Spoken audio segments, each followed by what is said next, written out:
नमस्कार, power files में आपका स्वागत है। आज हमारे साथ जो मेहमान है बातचीत करने के लिए वो 2016 बैच के आईएएस इंद्रजीत सिंह जी हैं। इंद्रजीत सिंह जी मूलतः पंजाब के रहने वाले हैं। इनसे बातचीत करेंगे, बातचीत में जानेंगे कि उनकी पर्सनल लाइफ कैसी रही, यूपीएससी का सफ़र उन्होंने कैसे तय किया, बेसिक एजुकेशन उन्होंने कहाँ से हासिल की और अब वो क्या कर रहे हैं, क्या सोच रखते हैं समाज को लेकर, क्या सोच रखते हैं देश को लेकर और उनकी जो जॉब है वो कैसी चल रही है। सर बहुत बहुत स्वागत है आपका। इंद्रजीत जी, सर सबसे पहले तो हम ये जानना चाहते हैं कि आप पंजाब के रहने वाले हैं, पंजाब के किस ज़िले के रहने वाले हैं और जो बेसिक एजुकेशन थी वो आपने कहाँ से शुरू की, यूपीएससी तक का ये सफ़र, चूँकि देश की सबसे प्रतिष्ठित सेवा मानी जाती है आईएएस की, तो आपने कैसे यूपीएससी क्रैक किया, बेसिक एजुकेशन सर कहाँ से हुई आपकी? मैम थैंक यू, आपका थैंक्स। मेरा जो होम डिस्ट्रिक्ट है वैसे पंजाब में होशियारपुर है, लेकिन अभी हम लोग सेटल जलंधर में हैं, तो जलंधर ही एक तरह से मैं अपना होम डिस्ट्रिक्ट मानता हूँ। तो जो मेरी एजुकेशन है वो, क्योंकि फादर मेरे एयरफोर्स से रिटायर्ड है अभी इस समय, तो अलग अलग जगह से हुई है। तो स्कूलिंग जो मेरी है तेजपुर का, पुणे, पठानकोट, ऐसे अलग अलग जगह से हुई है। स्कूलिंग मेरी केवी की है, केंद्रीय विद्यालय से मैं पढ़ा हूँ। और उसके बाद जो मैंने एजुकेशन की है वो पंजाब यूनिवर्सिटी चंडीगढ़ से मेरी बीएससी है और गुरु नानक देव यूनिवर्सिटी से मैंने मास्टर्स इन अप्लाइड फिजिक्स किया है। और उसके बाद मैंने जो है सर्विसेज ज्वाइन कर ली थी और मैं पहले प्रोविडेंट फंड कमिश्नर था, जिसमें मैंने 5 साल काम किया है। और उससे पहले भी मैंने प्रोबेशनरी ऑफिसर रहा हूँ बैंक में, और एज ए ये असिस्टेंट प्रोविडेंट फंड कमिश्नर मैंने मैसूर में जो है काम किया है। सर आपके मन में ये कब आया कि अब यूपीएससी में आपको जाना है? चूँकि अक्सर होता है कि आप जहाँ से हैं पंजाब से, चूँकि बैकग्राउंड भी आपका डिफेंस बैकग्राउंड है, तो मैंने देखा है अक्सर कि पंजाब के लोग या तो डिफेंस को प्रेफर करते हैं या फिर सेकंड प्रायोरिटी मुझे लगता है कि वो एग्रीकल्चर को इतना मजबूत करते हैं, जो हम लोगों ने देखा है। अगर आप तुलना करिए बिहार की, उत्तर प्रदेश की, राजस्थान की, तो यहाँ के लोग जिस तरह से यूपीएससी में जाते हैं, पंजाब के लोग तुलनात्मक रूप में उतने नहीं हैं। तो आपके मन में कब आया कि आप यूपीएससी जाएंगे? मेरा भी जो एम था, पहला डिफेंस ही था और दूसरा था बाहर जाना, मतलब फॉरेन जाना, तो जो पंजाब का एक ट्रेंड रहता है, तो जहाँ फिर पंजाब में जो हमारी एग्रीकल्चर है उसके साथ जुड़ने का था, तो यही थे। लेकिन डेस्टिनी थी। अब जैसे ही मेरा एक्चुअली मैं एयरफोर्स में गया था पहले, तो मेरा जो पीएबीटी टेस्ट होता है पायलट के लिए वो क्लियर नहीं हुआ। तो देन माय फादर टोल्ड कि go for this civil services. हमारी फैमिली में कोई सिविल सर्विस में नहीं था, तो फादर एयरफोर्स में थे, सिस्टर भी एयरफोर्स को सर्व कर रही है अभी भी, तो और मेरे ब्रदर इन लॉ ब्रदर सब आर्मी में है। तो फिर मेरे लिए उन्होंने ये कहा, तो मुझे भी लगा कि बिकॉज मुझे एक चीज़ जो इसमें अच्छी लगी, ये क्योंकि ये भारतीय प्रशासनिक सेवा है, तो मुझे जो ये वर्ड सेवा जो है ये इसने बड़ा अपील किया कि एक ऐसी सर्विस जिसमें आप जॉब के साथ रियल में जो है समाज की सेवा कर सकते हो, तो वो कुछ दे सकते हैं। जो हमारा काम है वो लोगों की लाइफ इम्पैक्ट करता है, तो उसने मुझे जो इस पर खींचा और मेहनत करने के लिए प्रेरित किया। और जब हम लोग इसकी तैयारी करने लगे तो मैं जॉब में था, तो जॉब के साथ साथ मैंने तैयारी की है। लेकिन ये एक बहुत ही अच्छी जर्नी थी तैयारी की भी, और उसके बाद जो 6 साल सर्विस में हुए हैं, मतलब कोई दिन ऐसा नहीं जाता जो नया ना हो, हर दिन नया रहता है और नए चैलेंजेस आते हैं। और बहुत ही एक अच्छा मतलब मैं कहूँगा कि जो हमारे जिन्होंने इस सर्विस को बनाया है, जो रिटेन किया है, हमारे जो हमारे सरदार वल्लभ भाई पटेल जी है, मैं उनको सैल्यूट करता हूँ। जो उनका विजन है इस सर्विस को लेके, वो आज भी उतना रेलेवेंट है जो 1947 में था। और इसमें इतनी पोटेंशियल्स है इस सर्विस में, आपने कोविड में देखा होगा कि इस देश को कहाँ से कहाँ ले जा सकती है। अच्छा सर, आप डिफेंस में एयरफोर्स का एग्ज़ाम क्लियर नहीं कर पाए और फिर आपने ठाना कि आपको यूपीएससी में जाना है, तो जाहिर सी बात है बड़ी मेहनत करनी पड़ी होगी। क्या कैसे तैयारी की थी, सब्जेक्ट क्या रखे थे आपने, कितने घंटे पढ़ाई करनी पड़ती थी? मेरा जॉब के साथ था, तो पहले मैंने फिजिक्स रखा था, तो मेरे उसमें 3 अटेम्प्ट थे, उसमें मैं कर नहीं पाया, वो बहुत कम नंबरों से रह जाता था मेंस तक। फिर मैंने उसको जब एनालाइज किया कि क्योंकि मैं जॉब से हूँ और आईआईटी से मुझे फाइट करना पड़ता है जब आप साइंस के सब्जेक्ट रखते हैं, तो मैंने एक एनालाइज किया अपने आप को। तो एनालिसिस के बाद मैंने डिसाइड किया कि I will switch over to arts subject. तो मैंने जो सब्जेक्ट लिया फिर सोशियोलॉजी लिया, तो वो मुझे इसलिए अपील किया कि अगेन वो सोसाइटी को बहुत अच्छे से समझाता है। तो फिर उसमें मुझे मेरा फर्स्ट अटेम्प्ट में ही सोशियोलॉजी में मेरा इंटरव्यू तक पहुंचा। सर साइंस से आप सोशियोलॉजी पे आ गए और फर्स्ट अटेम्प्ट में आपने यूपीएससी क्लियर किया? हाँ, उसमें क्लियर हो गया था, लेकिन वो सर्विस दूसरी मिली थी मुझे। तो उसमें ये था कि उसमें इतना टफ नहीं पड़ा, क्योंकि उसमें क्या है कि वो हमारे समाज से जुड़ी हुई है, और अगर आप अच्छी बुक्स पढ़ते हो तो बहुत अच्छे से समझ आता है। और मुझे पहली बार समझ आया कितनी ब्यूटी होती है जो बाकी सब्जेक्ट्स में भी, और मेरा इंटरेस्ट उसमें बनता चला गया और उसी में सेकंड है जब टोटल 5 अटेम्प्ट्स के बाद, तो मेरा ये जो है क्लियर हुआ 2015 वाले एग्ज़ाम ईयर और 2016 बैच में इसमें हुआ। अच्छा सर, अभी मैंने एक बात कही थी कि अगर ख़ास तौर पे उत्तर प्रदेश, बिहार, राजस्थान या मध्य प्रदेश, अगर इनकी तुलना में हम बात करें पंजाब की, तो पंजाब के बच्चे यूपीएससी को लेकर बेसिकली इतने मेंटली प्रिपेयर नहीं होते हैं। आज जैसे आप आए वैसे और भी कई लोग हैं, लेकिन संख्या उतनी नहीं है। क्या वजह मानते हैं इसकी कि वहाँ पे आपने बताया, ये सच भी है कि ज़्यादातर लोग बाहर जाना पसंद करते हैं। कनाडा में एक मिनी पंजाबी कहा जाता है पूरा उसको। एग्रीकल्चर पसंद करते हैं या फिर और भी उनके काम हैं, लेकिन यूपीएससी में वो इंटरेस्ट उनका नहीं है। आखिर क्या वजह इसकी मानते हैं? उसका मुझे जो कारण लगता है, जैसे हर स्टेट का एक कल्चर मतलब या माहौल होता है, तो जो पंजाब का माहौल है वो ज़्यादातर ओरिएंट है जो फॉरेन की तरफ, और बहुत पहले से है, और अब कुछ ज़्यादा बढ़ गया है बिकॉज वहाँ की कुछ परिस्थितियों के कारण। और बच्चे जो है सिस्टम्स जो बाहर के हैं उसको ज़्यादा ही अट्रैक्ट होते हैं और उसमें जा रहे हैं। लेकिन अब जो ट्रेंड है रिवर्स भी हो रहा है, क्योंकि अभी जैसे हम लोग देख रहे हैं जो हमसे क्वेरीज आती है, जब बहुत सारे इंस्टीट्यूट्स, बहुत सारी एनजीओज और बहुत सारे यूनिवर्सिटीज़ ने इसको जो है लिया है, क्योंकि वहाँ पंजाब के लिए भी वो अच्छा है। अगर वहाँ पे बच्चे रहेंगे, यूथ वहाँ रिटेन करेगा, तभी वो पंजाब को बना पाएगा। तो अब जो ट्रेंड है वो रिवर्स की तरफ जा रहा है, लेकिन इतना नहीं है जितना बाकी स्टेट्स में है कि यूपीएससी को प्रायोरिटी देते हैं। और एक और है कि वहाँ पे थोड़ा सा एक जो मैंने देखा है कि इंटरप्रेन्योरशिप भी है जी। तो वो इंटरप्रेन्योरशिप के में क्या होता है कि बहुत जल्दी ही छोटी एज में ही लोग अपने बिजनेस का, अपने काम का सोचने लग जाते हैं, तो अर्निंग की तरफ सोचने लग जाते हैं। तो ये भी एक कारण है कि यूपीएससी पे तरफ कम झुकाव। अच्छा सर, चूँकि अदर स्टेट की तुलना में पंजाब एग्रीकल्चर में काफ़ी स्ट्रांग है, वहाँ पे बड़ी टेक्निकल खेती भी होती है और पैदावार जो है, अगर आप यहाँ की बात करें और पंजाब की बात करें, यूपी और पंजाब की बात करें, तो वहाँ पे ज़्यादा होती है। तो चूँकि अब आप एडमिनिस्ट्रेशन सर्विस में हैं, तो क्या इस तरफ भी कभी मौका मिला तो आप ध्यान देंगे कि कैसे किसानों को, यहाँ के किसानों को कैसे सबल बनाया जाए, मजबूत बनाया जाए? चूँकि आपकी सर्विस का ये भी आने वाले समय में एक पार्ट होने वाला है, जब आप डिस्ट्रिक्ट मजिस्ट्रेट और उसके ऊपर डेफिनेटली उसमें हमारी जो स्टेट की गवर्नमेंट सरकार है, माननीय मुख्यमंत्री जी, वो उस पर बहुत सजगता से काम कर रहे हैं और ऑलरेडी बहुत अच्छा काम हुआ है। बल्कि मैं तो ये कहूँगा कि यहाँ तो बहुत अच्छी एडवांटेज है, क्योंकि जो पंजाब में एक्सपेरिमेंट हुआ था ग्रीन रेवोल्यूशन का, उसके जो साइड इफ़ेक्ट्स हैं वो दिख रहे हैं वहाँ पे। तो उससे सबक सीखते हुए जो स्टेट्स, जितने भी स्टेट्स हैं, वो अब जो पॉलिसी अपना रहे हैं, जो ऑर्गेनिक खेती या पेस्टिसाइड, इंसेक्टिसाइड, जो ग्रीन रेवोल्यूशन के जो नेगेटिव इम्पैक्ट है उसको कम करते हुए अपना रहे हैं, वो बल्कि और मजबूत है। क्योंकि जो हमारे जो डाइवर्सिफिकेशन एग्रीकल्चर का जो यहाँ स्टेट्स में अपनाई जा रही है, वो बाकी सारे स्टेटों से बेहतर है। तो आपको दिखेगा आने वाले सालों में कि जो हमारा स्टेट है यूपी एग्रीकल्चर में बहुत अच्छा आगे जाएगा। अभी जो एपीसी सर हैं वो उसमें मार्वलस काम कर रहे हैं, क्योंकि मैंने अभी जैसे सीडीओ उसमें गोरखपुर में था, तब मैं वहाँ से उसको देखता था, एग्रीकल्चर हम वहाँ पे रिव्यू भी करते थे। तो इसमें जो अभी जो इंटरवेंशंस हो रहे हैं, वो मुझे ये लग रहा है कि बाकी स्टेटों से सबसे बेस्ट हो रहे हैं, मेरा मानना है। और एज ए फ्यूचर में जब भी चांस मिलेगा एग्रीकल्चर में काम करने का, तो हम लोग इसका जो मैकेनाइजेशन है, जो बाकी चीज़ें हैं, उस पर काम करेंगे और मजबूती से अपने स्टेट को आगे लेके जाएंगे, यूपी को। अच्छा सर, आप 2016 बैच के हैं, अभी बहुत समय नहीं हुआ है, जाहिर सी बात है एक बड़ी लंबी दूरी तय करनी है इसमें आपको। अभी कहाँ रहे? पहली पोस्टिंग कहाँ थी आपकी? पहला मेरा बिजनौर था, मेरी जो डिस्ट्रिक्ट बिजनौर था, जिसमें डिस्ट्रिक्ट ट्रेनिंग की मैं वहाँ 1 साल रहा। उसके बाद इटावा में मैं 22 महीने रहा, इटावा में जॉइंट मजिस्ट्रेट था। फिर मैं सीडीओ गोरखपुर रहा, चीफ डेवलपमेंट ऑफिसर, वहाँ 2 साल रहा। उसके बाद लखनऊ में as a municipal commissioner Lucknow. जी, लखनऊ में आप नगर आयुक्त हैं। सर, चूँकि नगर निगम उत्तर प्रदेश का एक ऐसा नगर निगम एक ऐसा पार्ट है, एक ऐसा क्षेत्र है जहाँ पे शहरों के डेवलपमेंट की बड़ी जिम्मेदारी होती है और बहुत सारी समस्याएं यहाँ होती हैं। स्मार्ट सिटी लखनऊ, चूँकि आप प्रदेश की राजधानी में है, स्मार्ट सिटी यहाँ पर स्मार्ट सिटी है, तो आपको लगता है कि वो चाहे कूड़े की समस्या हो, या कूड़े पे ही पहले बात कर लेते हैं, तो यहाँ अपने यहाँ कितने डंपिंग स्टेशन हैं सर?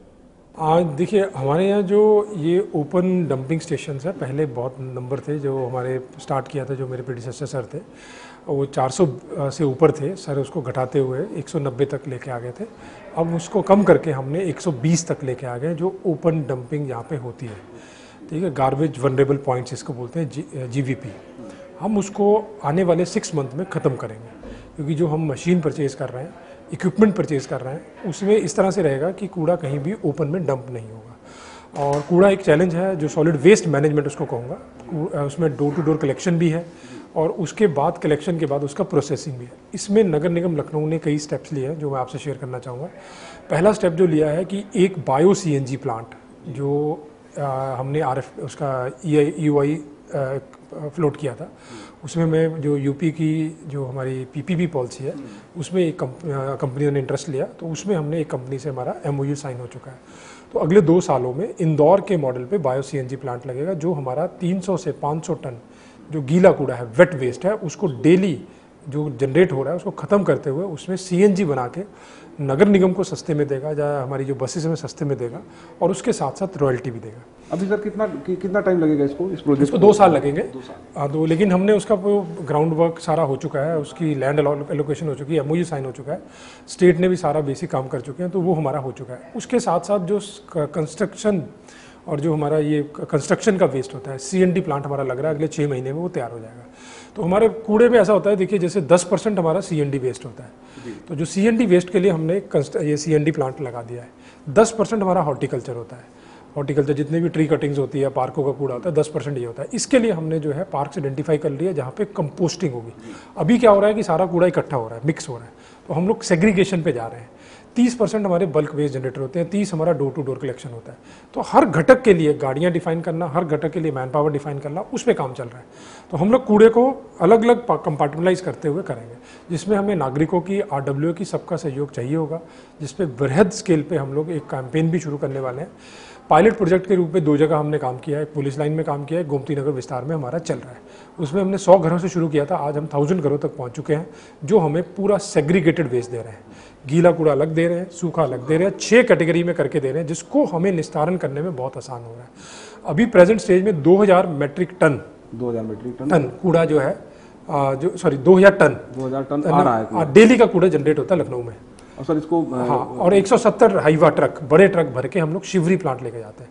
तो अभी हम लोग उसकी पूरी प्रोसेसिंग नहीं कर पा रहे हैं, हम लोग जल्दी उसकी 100% प्रोसेसिंग करेंगे। कितना डिफरेंसेस कितना है? जो डिफरेंसेस आपका है, जो 700-800 टन का रहता है, जो हमारा फ्यूचर टाइम में हमें इसको 0 पे लाना है, वो बहुत जल्दी ले आएंगे, क्योंकि हमारे जो फंड से वो सैंक्शन हो चुके हैं सारे।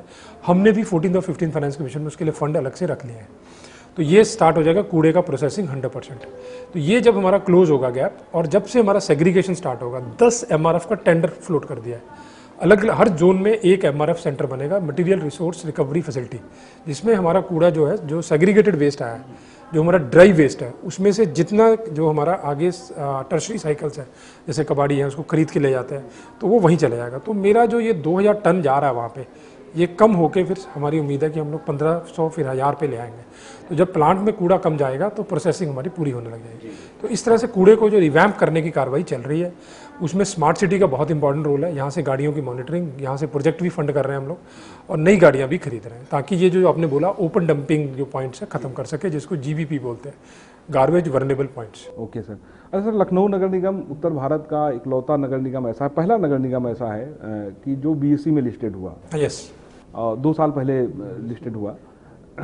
इसके पीछे ये थी कि नगर निगम मजबूत होगा, नगर निगम में लोग, जब नगर निगम के बॉन्ड लोग लेंगे तो पैसे आएंगे, तो इसका कुछ असर पड़ा क्या, इफेक्ट कुछ हुआ? इसका जो इफेक्ट सबसे पहला आता है, कई इफेक्ट है। जैसे एक तो हम अपने एडमिनिस्ट्रेशन की जो हमारी अकाउंटिंग प्रोसीजर है उसको बेहतर करते हैं। जो डबल एंट्री सिस्टम यहाँ पे स्टार्ट हुआ, और उससे जो मार्केट से हमने पैसा उसमें से लिया बॉन्ड से, वो हमारा एक आहना प्रोजेक्ट चल रहा है, जिसमें हम लोग 684 फ्लैट्स बना रहे हैं, 18 टावर्स हैं, और ये औरंगाबाद खालसा एक जगह है हमारी, एयरपोर्ट की तरफ शहीद पथ से बिल्कुल लगी हुई है, ओमेक्स सिटी में, बहुत ही प्राइम लोकेशन है। वो हमारा प्रोजेक्ट जो है, हमारे जो टावर्स है कंप्लीट हो चुके हैं, और हमारे जो ये फ्लैट्स है उसकी बुकिंग स्टार्ट हो गई है।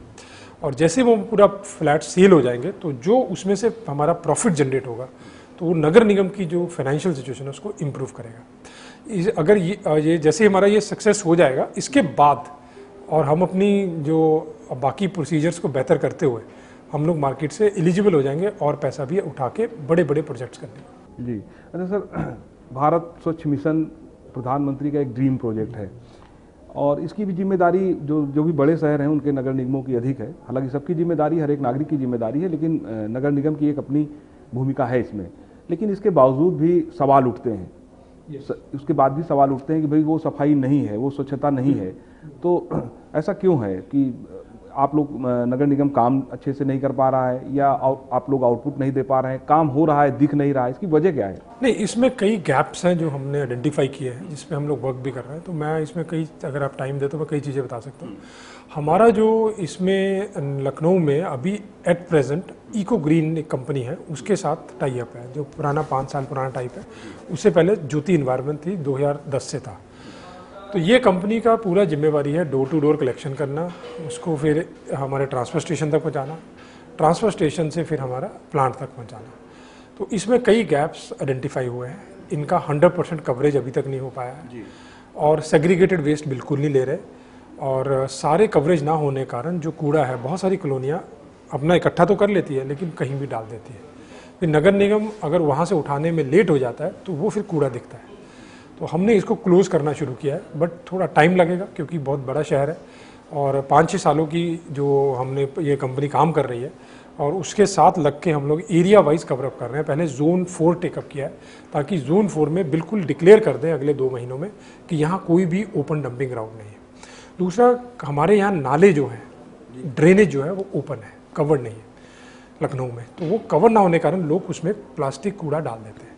तो उसमें जो हम आईईसी के साथ बिहेवियर चेंज पे हम लोग काम कर रहे हैं, जो जिस तर्ज पे इंदौर ने बिहेवियर चेंज पे काम किया, सेम तर्ज पे हमारा भी आरएफपी आ गया है। तो हर वार्ड के लिए हम लोग पर्सन अपॉइंट करेंगे जो ट्रेंड होंगे। तो जब बिहेवियर चेंज होगा, नगर निगम अपनी ड्यूटी करेगा, हमारे इक्विपमेंट स्ट्रेंथन होंगे, तो आप देखेंगे धीरे धीरे जो ये कूड़े में गैप है ये फिलअप होते जाएंगे, मतलब जो कूड़ा 100% कलेक्ट नहीं हो पा रहा। फिर जब हम लोग इसको सेग्रीगेटेड वेस्ट उठाने लग जाएंगे, तो आपको फिर इस वेस्ट का निस्तारण भी 100% दिखने लग जाएगा। तो ये एक रोड मैप, एक विजन कमिश्नर मैडम, शासन की गाइडेंस में हमारे एसीएस सर हैं, चीफ सेक्रेटरी सर हैं, और सीएम ऑफिस लगातार इसमें मॉनिटरिंग कर रहा है। उम्मीद है जल्दी हम लोग इसमें रिजल्ट्स दे देंगे अगले नेक्स्ट 6 मंथ में। तो जो स्वच्छ शहरों की एक रैंकिंग है उसमें बदलाव होगा फिर? अब ये स्वच्छता सर्वेक्षण के जो जितने भी टूल किट है उसके हिसाब से हम काम कर रहे हैं। जैसे आपने अभी देखा होगा कि मैंने एक अपील जारी की थी कि भी प्लास्टिक जो है उसका जो 3R पे काम करें, रिड्यूस, रीयूज, रिसाइकिल। तो रिड्यूस को लेके मैंने अपील जारी की थी, जिसको मिस इंटरप्रिटेशन भी हो गया थोड़ा सा, कि मैंने प्लास्टिक बैन कर दी, फूड ग्रेड प्लास्टिक जो बोलते हैं। ये लोगों में ऐसे चला गया, वो था नहीं, ऐसा नहीं है। उसमें क्या है कि कॉन्सेप्ट है कि हमें प्लास्टिक को रिड्यूस करना है। जैसे आप मेरे ऑफिस में आए तो आपने देखा होगा कि हमने पानी जो आपको सर्व किया है वो ग्लासेस में किया है, क्योंकि ये ऑफिस को हमने प्लास्टिक फ्री रखा हुआ है। Day 1 आई ज्वाइंड है, क्योंकि यहाँ तो जो रोज लोग आ रहे हैं 200-300 आ रहे हैं, अगर हम बोटल्स में करेंगे तो 300-400। ये बड़ी बात है। ये जहाँ हम लोग बैठे हैं इंटरव्यू कर रहे हैं, ये स्मार्ट सिटी का ऑफिस है और ये प्लास्टिक फ्री है। प्लास्टिक फ्री है। तो हम लोग यहाँ पे अलाउ नहीं करते कि प्लास्टिक में कोई फूड सर्व हो। हम लोग स्टील का यूज़ करते हैं या ग्लास का यूज़ करते हैं। तो उससे क्या होता है कि जैसे जो फंक्शंस हो रहे हैं हमारे शहर में, उसमें हमारा एकदम जो जनरेशन होता है डिस्पोजेबल का, ट्रकों का ट्रक हो जाता है। मैं 2 एग्जाम्पल दूंगा। जैसे छठ पूजा थी तो मैंने सारे ऑर्गेनाइजर से बात की कि आप प्लास्टिक का जो है और डिस्पोजेबल का यूज़ कम करो। वो एकदम सामने आए, 12-13 ऑर्गेनाइजर थे घाट के आसपास, उन्होंने इस बार 0 प्लास्टिक कर दिया, उन्होंने पत्तल यूज़ किए। तो हमें गोमती में कुछ वेस्ट मिला ही नहीं गोमती के अंदर, और जो वेस्ट जनरेट हुआ वो हमने MRF लगाया, कंपोस्टिंग यूनिट लगाई, 0 वेस्ट हम लेके गए। नगर निगम को 0 वेस्ट मिला, वहीं से हमने कबाड़ियों को दे दिया। शायद ये भी पहली बार हुआ होगा, क्योंकि ऐसा रिस्पॉन्स हमने कभी नहीं देखा। फिर अभी गुरुपर्व आया, गुरुद्वारों की मीटिंग की, उन्होंने इमीडिएटली 4 दिन बचे थे, ठीक है हम लोग थर्मोकोल और प्लास्टिक यूज ही नहीं करेंगे, स्टील के बर्तन ले लिया, 5-6 हज़ार उन्होंने स्टील के बर्तन ले लिए। तो मेरा अगेन रिडक्शन हो गया प्लास्टिक का। तो वही अपील है रिड्यूस R के अंतर्गत, जो 3R है, कि प्लास्टिक का यूज़ पहले तो हमने अपने से शुरू किया है। जितना हम कम करेंगे यूज़, वो नेचर के लिए, कुदरत के लिए भी अच्छा है। नहीं तो यही नालों से होते हुए कहीं ना कहीं लैंड अप हो जाता है हमारी नदियों में, जो हमें रोकना है। और बाद में वो जल भराव का भी कारण बनते हैं, हमारी जो संचारी रोग है उसका भी कारण बनता है, क्योंकि पानी जो है उसकी मूवमेंट रुक जाती है और उसमें मच्छर आ जाते हैं।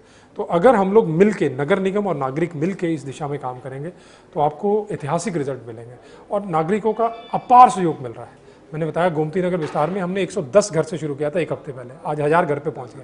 और सुबह आप मेरे साथ चलना, आप सुबह हम आपको गाड़ियां दिखाएंगे, आप देखोगे कितना कूड़ा एकदम साफ मिलता है। जो हमारा ड्राई वेस्ट है अलग कंपार्टमेंट में होता है, वेट अलग होता है, सैनिटरी में अलग होता है, इलेक्ट्रॉनिक हजार्डस वेस्ट अलग कंपार्टमेंट में होता है, और मुझे उसको डिस्पोज करना बहुत ईजी होता है। और अगले 3 महीनों में हम 10 MRF मटीरियल रिसोर्स, जो हमारे रिकवरी सेंटर्स हैं, फैसिलिटीज़ है, वो यहाँ पे टेंडर हो चुका है हमारा, 14 दिन के बाद खुलेगा। तो वो भी जो SBM में हमें सरकार ने पैसा सेंक्शन किया उसको कंप्लीट करा लें। अच्छा सर, जब UPSC आपने क्रैक किया और आपको UP कार्डर मिला, तो इसके पहले आप यूपी कभी आए थे, आपके मन में क्या आया? क्योंकि यूपी को एक डिफरेंस स्टेट की तरह, हालांकि एडमिनिस्ट्रेशन के लिए कुछ नहीं हो तो जो भी कार्डर मिलता आप जाते ही, लेकिन पहला जो ख्याल आया वो क्या आया यूपी को लेकर? एक्चुअली मेरी जो बैकग्राउंड है फौज की है, तो मैं पूरे इंडिया में ही मेरी पढ़ाई हुई है, तो मुझे कुछ ऐसा ख्याल नहीं आया, बल्कि मैं बहुत खुश था। और यूपी मेरे एक सीनियर थे श्रीधर सर, जो अभी प्राइम मिनिस्टर ऑफिस में है, तो उन्होंने कहा था कि जो आपका टेम्परामेंट है उसके लिए आपको बेस्ट, उसके हिसाब से बेस्ट कार्डर मिला है। तो मुझे भी लगा कि मुझे इतनी अच्छी अपॉर्चुनिटी मिली है। और सबसे बड़ी बात है जो यूपी में प्यार मिलता है, मतलब the day one I came here in 2017 after my academy training, मतलब जो प्यार यहाँ के लोगों ने दिया, तो बल्कि वो मुझे मेरे स्टेट में भी नहीं मिलता, मैं एक्चुअल बात बोल रहा हूँ। ये इतना सपोर्ट, इतना प्यार और इतना मतलब आगे बढ़ने के लिए इनकरेज करना। इवन आज सुबह की एक मैं बता रहा हूँ, मैं पूरा नाम नहीं लूँगा, मैं मिलने गया था, तो वहाँ पे जो मुझे इनकरेजमेंट दिया गया कि मैं हैरान रह गया कि मतलब लोकल्स ने कि सर आप करिए, हम आपके साथ हैं, आप आगे बढ़िए। तो ये जो चीज़ें हैं, तो ये तो मेरे लिए तो और अच्छा है। तो मेरा ख्याल तो यही था कि मतलब मुझे सेवा का मौका मिला है, रात दिन काम करना है, क्योंकि इतना बड़ा स्टेट है, कंट्री की तरह हम लोग हैं, और बहुत अपॉर्चुनिटी है काम करने की। यहाँ पे आप कितना मर्जी काम कर लीजिए, और पूरा नया हमें बनाना है, $1 ट्रिलियन इकोनॉमी बनाना है, पहला स्टेट होगा, और बना लेंगे हम लोग। मतलब जो जिस तरह से जो स्टेट लगा हुआ है, तो हर बंदा उसमें रोल प्ले कर रहा है, आप लोग मीडिया भी रोल प्ले कर रहा है उसमें, हर घटक रोल प्ले कर रहा है। तो ये एक लैंड ऑफ अपॉर्चुनिटीज़ है यूपी। तो अच्छा इंजीत जी, चूँकि गोरखपुर अभी गोरखपुर थे CDO, बड़ी जिम्मेदारी थी, अब आप लखनऊ में नगर निगम चीफ हैं। ये दोनों शहर इस समय ऐसे हैं कि थोड़ा सा पॉलिटिकल प्रेशर ज़्यादा रहता है, तो क्या आपने कभी फील किया, चूँकि आने वाले समय में ऐसा माना जाता है कि आने वाले समय में जब भी आप और आगे जाएंगे और सारी जिम्मेदारियां होंगी, तो हो सकता है इसके लिए भी आप को देखना पड़े कैसे? मेरा व्यू इसमें एकदम डिफरेंट है, क्योंकि जो आपने अभी पहला क्वेश्चन पूछा ना कि यूपी कैसा लगा, तो मुझे सबसे बड़ा चीज़ तो यही लगी कि in this last 6 years I never felt this things. आप राइट काम कर रहे हैं, एज पर रूल्स कर रहे हो, तो मुझे तो कभी कोई प्रॉब्लम नहीं आई। और I think that's what bureaucracy is all about, anonymity में काम करना और रूल से काम करना, और ऐसा कुछ नहीं है, सब इंडिपेंडेंट है, फ्री है एकदम। और बाकी ये चीज़ें पार्ट ऑफ जॉब है हमारी, और we are train for it, ये भी बात है। सर फरवरी में भी एक इन्वेस्टर्स मीट होने वाली है, ये भी एक बड़ी जिम्मेदारी आपके पास होगी, एक बड़ा टास्क आपके पास है, और 1 ट्रिलियन इकोनॉमी की बात हम लोग कर ही रहे हैं कि स्टेट का एक ड्रीम है कि जल्द से जल्द इसको हम अचीव करें। तो आपको क्या लगता है कि कैसे व्यवस्था होने वाली है, सब कुछ ठीक होगा? क्योंकि एक बड़ा है, 10 लाख करोड़ रुपए का ड्रीम है। उसमें नगर निगम अभी जो मीटिंग्स हुई है, आज भी मेरी टीम उसमें लगी हुई है। नगर निगम को काफ़ी जिम्मेवारियाँ उसमें मिली हैं, पूरा जो इंफ्रास्ट्रक्चर है, सफाई व्यवस्था है, गार्डनिंग का है, और भी n नंबर्स है, तो हमें पूरा डिफाइंड करके दे दिया गया है, और हम उसमें जी जान से काम करेंगे। और इसमें जो इंडस्ट्री डिपार्टमेंट है उसके पूरा सपोर्ट करते हुए, और हम लगातार उनके टच में हैं, इस इवेंट को सक्सेसफुल बनाएंगे, और नगर निगम उसमें पूरी अपनी ताकत जो लगाएगा। चलिए सर, इंजीत जी बहुत धन्यवाद बातचीत करने के लिए। तो इंजीत जी थे, 2016 बैच है इनका, युवा है और ऊर्जावान कैसे हैं आपने सुना ही होगा, देखा होगा। तो हम लोग भी आगे भविष्य की तमाम अग्रिम शुभकामनाएं सर आपको देते हैं। Thank you so much. और अगली बार किसी और IAS के साथ फिर हम हाजिर होंगे पावर फाइल्स में। नमस्कार।